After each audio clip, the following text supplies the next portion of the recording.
আচ্ছা, এই কদিন দেখছি সবাই খুব শুভশ্রী শুভশ্রী নিয়ে পড়েছে। কে শুভশ্রী? ওই দু পয়সার অভিনেত্রীটার জন্য এত মাতামাতি কেন করছেন? আপনারা চেঁচামেচি করছেন আর এদিকে ও হাইপ পেয়ে যাচ্ছে। শুভশ্রী মানে তো সেই শুভশ্রী যে ইন্দুবালা ভাতের হোটেলের মতো এত ক্লাসিক একটা গল্প, এত লেজেন্ডারি একটা গল্পকে নষ্ট করে দিয়েছে তার অখাদ্য অভিনয়ের মাধ্যমে। যেরকম অভিনয় সেরকম তার প্রস্থেটিক্স, ওটা তো বুড়ি সাজানো হয়নি।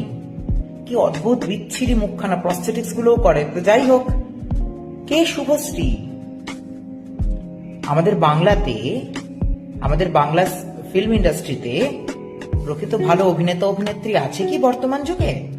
সেই সময় ছিল, তাও বলতে পারি 90 দশক অব্দি ছিল। তারপরে কেউ আছে? সব তো সিন্ডিকেট বাজি, সব তো রাজনীতি। ভালো কাদের অভিনেতা অভিনেত্রী বলবো? একমাত্র যারা থিয়েটার ব্যাকগ্রাউন্ড থেকে আসছে, প্রকৃত অভিনয় শিক্ষায় শিক্ষিত হয়েছে, বা যারা থিয়েটার অভিনেতা অভিনেত্রীদের থেকে শিক্ষা নিয়ে তৈরি হয়েছে, তারাই একমাত্র তো ভালো অভিনেত্রী।